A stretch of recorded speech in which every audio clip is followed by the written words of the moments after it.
tingnan ninyo ang katayuan ni Lisa Marcos, babae siya. Ginamit nila yon because the weaker sex is ang babae. Okay? Ginamit yung katagalan yon, sampal, kasi babae ka.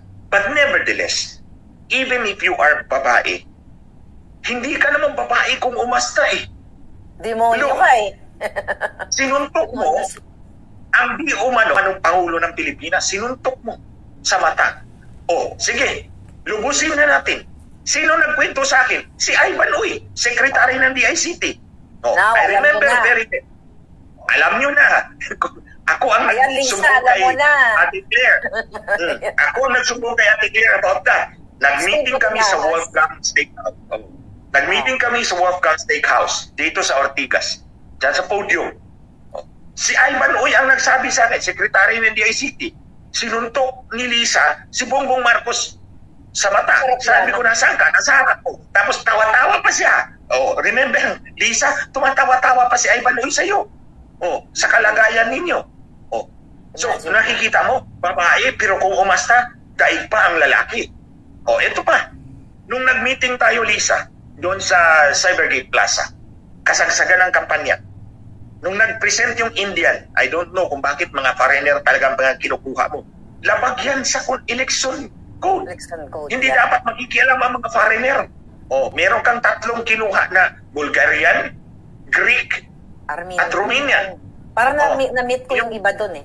Doon nung may... Oh, yung 3. O, nandun yun sa headquarters mo. Tumulong yun sa kampanya ninyo. That's illegal. So, yung Indian, nagpipresent doon sa screen. Kasi nandun siya sa India. Okay. Biglang namatay yung internet. Biglang namatay yung internet. Tinawag si Adrian, yung head ng internet doon sa Cybergate. At sinakal niya sa harap namin. Yes. Sinakal niya. Dito sa liit. Ipalit mo yan ngayon. You see, lahat kami, na-shock kami doon. Nandun si Hubert Guevara, nandun si Ivan Uy, nandun ako, nandun si Leo Kirobin. Marami kami. Nakakita sa iyo, Lisa, kung paano mo, how you treated yung pobreng empleyado mo. Lisa. You see, Janet Garin, Congressman Garin, ginagamit niyo yung pagkababae ni Lisa, pero kung umasta, dahil pa ang lalaki. Imagine, sinusuntok mo yung asawa mo, tapos yung empleyado mo, sinasakal mo sa harap ng maraming tao, as if, I don't know, kung anong feeling ng empleyado niya. Baka nalusaw yun sa hiya. You see, mga kababayan, put yourself in the context sa paa ng empleyado ni Lisa Marcos na sinakal niya sa harap ng maraming tao. Put yourself in that shoes. How would you feel? Diba sa harap ng mga cabinet secretaries, ayan, pinangalanan na natin. Garin, alam mo na. Ivan Uy, baka majombag ka uli ni Lisa, baka tanggalin ka. Dahil ikaw mismo ang nagsabi kasi hindi ko lang pinangalanan yon dahil sabi sa akin ni Atty. Glenn, huwag na lang natin pangalanan. Diba? Kasi kahit pa paano, meron pa tayong konting awa kay Ivan Uy, baka maligwak ni Lisa, kaya hindi ko pinangalanan yun eh. Diba? Kasi parang at least kinuwento niya sa atin, ganito niya sa'yo pala, na sinapak o ginombag ni Lisa si Coting Junior, that was September, on the way sa New York. Kaya di ba nakita nyo, naka-shades yun. Pagdating sa New York, indoor, pero naka-shade siya. So, sabi nga ni Atty. Glenn, si Lisa, hindi babae. Di ba? Lalaking masahol pa sa demonyo. Okay, go, Atty. Glenn. Gusto ko lang, huwag makalimutan ng taong bayan na hindi nakakaawa si Lisa Ahas Garin. Hindi mo pwedeng gamitin yung kanyang pagkababae at dapat irespeto. Kasi ang respeto, hinihingi yan. I mean, hindi yan hinihingi. Binibigay yan. Depende sa ginagawa mo bilang tao. Paano mo respeto si Lisa? Sinisira ang kinabukasan ng bawat Pilipino dahil sa pakipagsabuatan o nakipagsabuatan sa Smartmatic. Ate Claire, mga kababayan, huwag tayong lumihis sa issue. Yeah. Ang issue, ang ugat nitong sasampalin kita back to back, pakikipagkonsabahan sa Smartmatic nung eleksyon 2022, kung saan nanalo ang kanyang asawa at ang kanyang anak. At ang ebidensya ng Team Trio, minanipula yung resulta na yan. Yung ebidensya ay galing sa COMELEC mismo. You see, yan yung issue. Huwag ninyong tingnan yung sampalin kita back to back. Go down deeper. saan ba nanggaling yung, ano bang hugot niyan? Saan ba galing yan? Ano ba pinaghuhugutan ng galit ni Glenn Chong sa kanila? Yeah. Kaya nga eh. So siguro naliwanagan na si Garin. Sana, Congressman Garin at sa mga kongresista, aasa pa ba tayo? Sabi mo, Garin, ililay daw namin ang mga problema na, ang kritisismo o yung mga hinaing ng taong bayan. Ayaw nga kami dinggin. Siguro naman, right now, pwede kami manawagan. Baka gusto nyo kaladkarin si Glenn Chong sa Kongreso. At mailay daw namin, itong pinag-uusapan, di ba?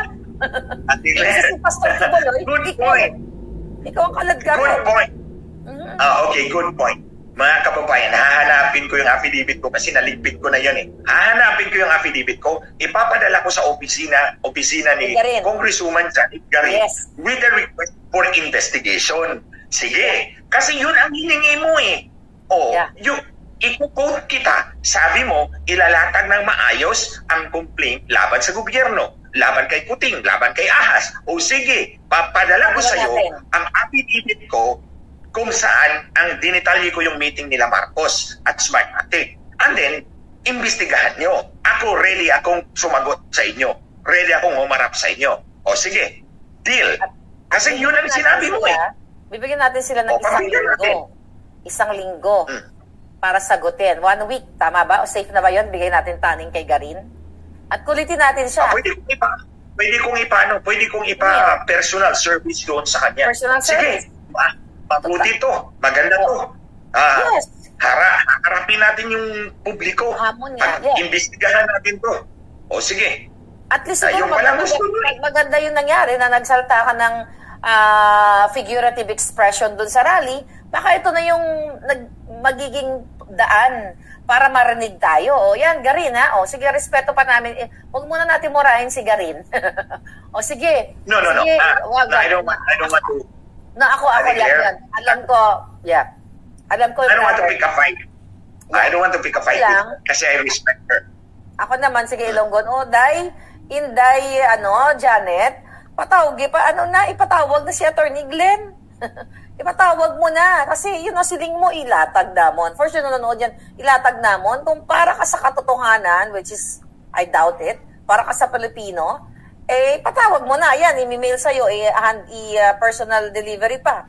Yan, aabangan ka namin. 1 week, I'm giving you 1 week. Pag wala kang sagot, dun, makakatikim ka ng nilaputik na baba ako. Anyway, going back sa Attorney Glenn. Congresswoman Janet Garin, if you are listening, I'm sure you are watching.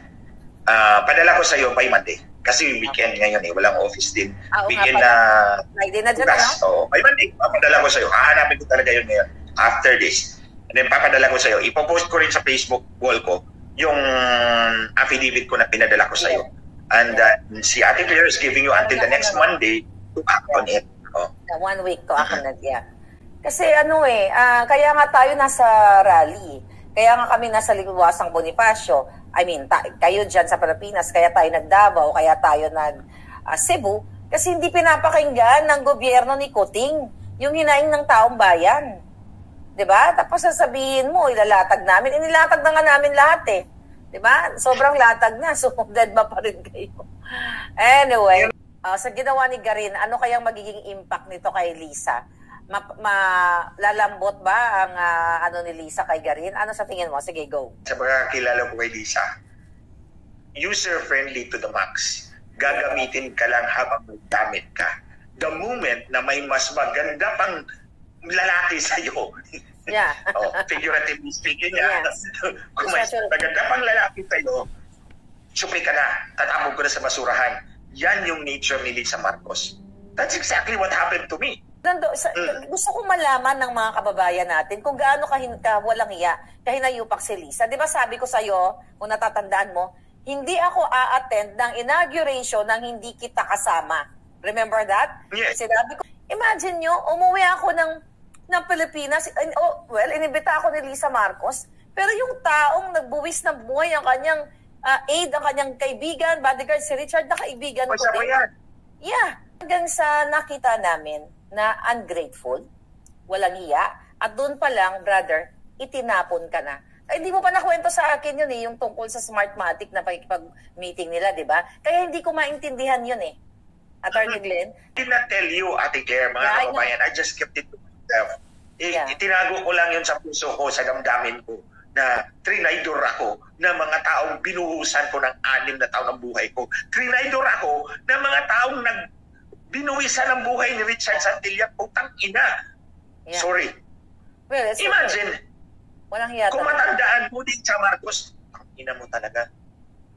Matandaan mo, nag-meeting tayo doon sa bahay ninyo sa Nara. Walang gustong mag-testify sa Senado. Ako lang. Yeah. Walang gustong mag-testigo para sa bungit mo. Ang ina nyo. Yeah. Walang gustong mag-testigo sa inyo dahil takot. Sino ang nagboluntaryo? Ako. 4 months later, pinatay si Richard. Ang ina nyo. You know what, mga kababayan? Attorney Glenn, sa mga palangga, hindi ko lang pwede pangalanan. Meron po tumawag sa akin na masabi kong malaking tao. Nakilala siya kahit sa buong mundo. Kilala siya, Pilipino siya. Kilala siya sa Pilipinas. Pag binanggit ko yung pangalan, lahat kilala siya. So, nakarating sa akin, nakausap ko ng bonggang-bongga. Tinulungan din nila si Lisa. Ay, si Kuting. Lahat nahiningi nila. Tapos, tinaniman rin ng kaso. I'm not gonna say names. Pero tinaniman ng kaso, kinasuhan. Ganun po baboy, kawalang hiya, si Lisa Marcos at si Bongbong Marcos, aka Kuting. Even before, di ba sinabi ko sa inyo, may mga taga-Alabang, taga-Forest Park, mga Chinese. Okay na nagbigay sa kanila ng milyon-milyon. Binasura ni Lisa at parang wala nangyari. I mean, hindi niya nakakilala. Ganito katarantadong ito. Hindi ako naniningil ng utang na loob. Ang expectation ko lang is let's be faithful to the people. Kung sumigaw ka na dinaya ka ng 2016, bakit mo gagamitin uli sa Smartmatic ngayon? Bakit ka nagipagkonsabahan kay Smartmatic, ka nagipag-meeting kay Smartmatic? Oh, at our expense, not only me, but the people. Oh, itong buhay ni Richard Santilla nabuwis. Because of that, hindi mo madidinay. Milyon-milyon ang umasa sa'yo.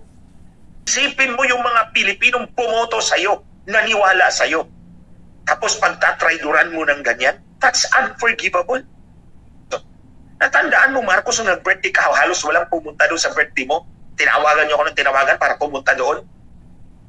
O dyan yun sa Makati. Sa Arnay, sabi niyo, if I remember, ano ba yung club na yun? Tapos bawat Pasko, pinapadalhan niyo kami yung pictures mga picture from the Marcoses. From the Marcoses. Kahilas ninyo. Tapos, yung mga, yung ano ba yung chorizo, padala. You never feel, bawat Pasko meron. Pero nung inauguration na, wala na ako sa mapa.